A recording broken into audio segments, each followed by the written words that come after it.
এখন আমরা ডিসকাস করব ইনডিফারেন্স কার্ভ বা নিরপেক্ষ রেখাকে নিয়ে। প্রথমে আমরা আলোচনা করব নিরপেক্ষ রেখা কাকে বলে, তার মানে ডেফিনেশন অফ ইনডিফারেন্স কার্ভ, নিরপেক্ষ রেখার সংজ্ঞা। নিরপেক্ষ রেখা সম্পর্কে বুঝতে গেলে প্রথমত আমাদেরকে দুটি দ্রব্য অনুমান করতে হবে। ধরে নিচ্ছি দুটি দ্রব্য হচ্ছে এক্স এবং ওয়াই এবং একটি উপযোগিতা অপেক্ষক, যাকে আমরা লিখতে পারি u is a function of x comma y. এটাকে আমরা স্মল লেটার দিয়েও লিখতে পারি। এই দুটো একই জিনিস, এদের মধ্যে এমন কোনো তফাৎ নেই। সুতরাং যদি আমাকে প্রশ্ন করা হয় যে নিরপেক্ষ রেখা কী ধরনের উপযোগিতা অপেক্ষকের সাথে সম্পৃক্ত, তাহলে আনসার হবে u is a function of x comma y, মানে উপযোগিতা অপেক্ষকে অন্তত দুটি দ্রব্য থাকতে হবে এবং সেটা বোঝাচ্ছে যে কোনো একজন ভোক্তা বা ব্যক্তি একসাথে এক্স এবং ওয়াই দুটি দ্রব্য ভোগ করে তার উপযোগিতাকে নির্ধারণ করে। নিরপেক্ষ রেখা হচ্ছে এমন একটি রেখা বা সঞ্চারপথ যার প্রতিটি বিন্দুতে আমরা দেখি এক্স এবং ওয়াই এর ডিফারেন্ট মান থাকলেও মোট উপযোগিতার পরিমাণ কিন্তু একই। এখানে হরিজেন্টাল এক্সিসে আমরা এক্স দ্রব্য এবং ভার্টিক্যাল এক্সিসে ওয়াই দ্রব্য পরিমাপ করি এবং সাধারণত নিরপেক্ষ রেখা উত্তল আকৃতির হয়, তার মানে কনভেক্স শেপ হয়। এখন যদি এই নিরপেক্ষ রেখার উপর আমরা তিনটি বা চারটি বিন্দু যাই নেই না কেন, ধরে নিলাম আমরা এ বি সি তিনটি বিন্দু নিচ্ছি, তাহলে এই তিনটি বিন্দুতে এক্স এবং ওয়াই এর বিভিন্ন সমন্বয় রয়েছে। সমন্বয়গুলি আলাদা, যেমন এ বিন্দুতে ওয়াই এর পরিমাণ বেশি, এক্স এর পরিমাণ কম, তার মানে y is greater than x. মানে কোনো ভোক্তা যদি এ বিন্দুকে সিলেক্ট করে তার মানে সে অনেক বেশি ওয়াই দ্রব্য ভোগ করছে এবং কম এক্স দ্রব্য ভোগ করছে। এই ক্ষেত্রে তার ওয়াই দ্রব্য ভোগের পরিমাণ হচ্ছে অনেক বেশি, কিন্তু এক্স দ্রব্য ভোগের পরিমাণ অনেক অল্প। বি বিন্দুতে এক্স এবং ওয়াই উভয়ই সমান, ওয়াইয়ের পরিমাণ হচ্ছে এতটা এবং এক্সের পরিমাণ হচ্ছে প্রায় অলমোস্ট সেম। সি বিন্দুতে এক্সের পরিমাণ বেশি, ওয়াইয়ের পরিমাণ কম, তার মানে x is greater than y. Y এখানে অনেক কম কিন্তু এক্স অনেক বেশি। যদি প্রশ্ন করা হয় যে নিরপেক্ষ রেখা কেন উত্তল আকৃতির বা কনভেক্স শেপ হয়, তাহলে উত্তর হচ্ছে অনেক সিম্পল। সেটা হচ্ছে এক্স এবং ওয়াই দুটি দ্রব্য যদি ক্লোজ সাবস্টিটিউট বা আংশিক পরিবর্ত দ্রব্য হয় তাহলে। দ্বিতীয় প্রশ্নটি হচ্ছে নিরপেক্ষ রেখা কখন ডাউনওয়ার্ড স্লোপিং স্ট্রেইট লাইন হবে, তার মানে নেগেটিভলি স্লোপড স্ট্রেইট লাইন, ঋণাত্মক ঢাল সম্পন্ন সরল রেখা। এটার উত্তর হচ্ছে যদি এক্স এবং ওয়াই দ্রব্য দুটি পারফেক্টলি সাবস্টিটিউট হয় অথবা পূর্ণ পরিবর্ত দ্রব্য হয়।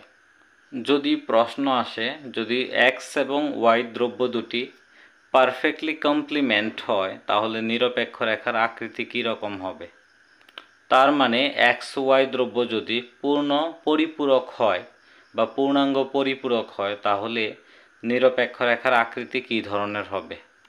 উত্তর হচ্ছে এল শেপড বা এল আকৃতির। নিম্নে চিত্রটি দেখানো যেতে পারে। এখন আমরা নিরপেক্ষ রেখার বৈশিষ্ট্য সম্পর্কে আলোচনা করব। That is characteristics of indifference curve, নিরপেক্ষ রেখার বৈশিষ্ট্যাবলী। নিরপেক্ষ রেখার বৈশিষ্ট্য অনেক ধরনের থাকলেও চারটি খুবই ইম্পর্ট্যান্ট। প্রথমটি হচ্ছে নিরপেক্ষ রেখা ডাউনওয়ার্ড স্লোপিং স্ট্রেইট লাইন, নিরপেক্ষ রেখার ঢাল ঋণাত্মক হয়। The slope of indifference curve is negative. দ্বিতীয়টি হচ্ছে an indifference curve is convex to the origin, তার মানে হচ্ছে নিরপেক্ষ রেখা মূলবিন্দুর দিকে উত্তল হয়।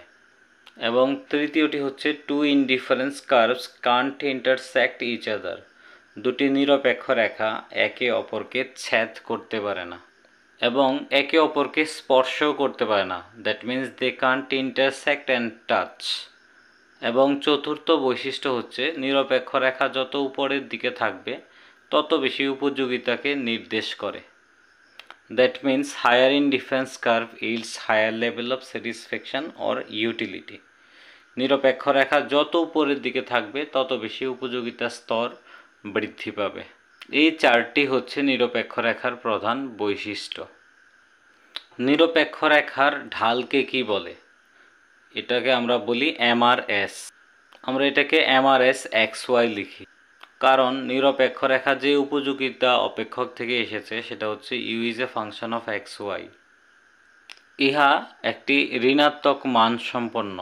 যদি প্রশ্ন করে নিরপেক্ষ রেখার ঢালের মান কী রকম হয়, ধনাত্মক নাকি ঋণাত্মক, উত্তর হচ্ছে ঋণাত্মক।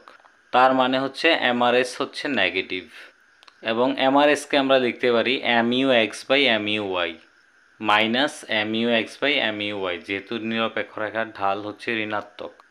এখানে এম ইউ এক্স এবং এম ইউ ওয়াই বলতে কি বুঝি আমরা?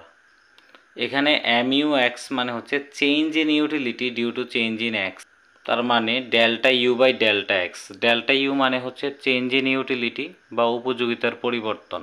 চেঞ্জ ইন এক্স মানে হচ্ছে এখানে ডেল্টা এক্স, যেটা হচ্ছে এক্সের পরিবর্তন বা এক্স দ্রব্য ভোগের পরিবর্তন। একইভাবে এম ইউ ওয়াইকেও আমরা লিখতে পারি delta U by delta Y.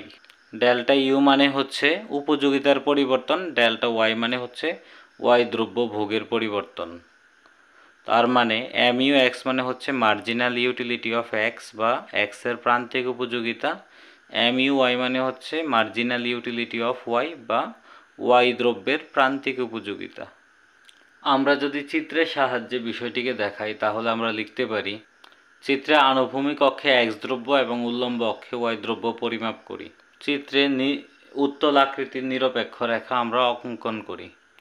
একই নিরপেক্ষ রেখার উপর যদি আমরা এ বিন্দু থেকে বি বিন্দুতে আসতে চাই তাহলে ওয়াই দ্রব্য ভোগের পরিমাণ কিছুটা কমাতে হবে এবং এক্স দ্রব্য ভোগের পরিমাণ কিছুটা বাড়াতে হবে, যাকে আমরা ডি ওয়াই ডি এক্সও লিখতে পারি। ডি ওয়াই মানে হচ্ছে চেঞ্জ ইন ওয়াই বা ওয়াই এর ভোগের পরিবর্তন, ডি এক্স মানে হচ্ছে চেঞ্জ ইন এক্স বা এক্সের ভোগের পরিবর্তন। এমআরএস অফ এক্স ওয়াই এটাকে আমরা ডি ওয়াই বাই ডি এক্সও সেক্ষেত্রে লিখতে পারি।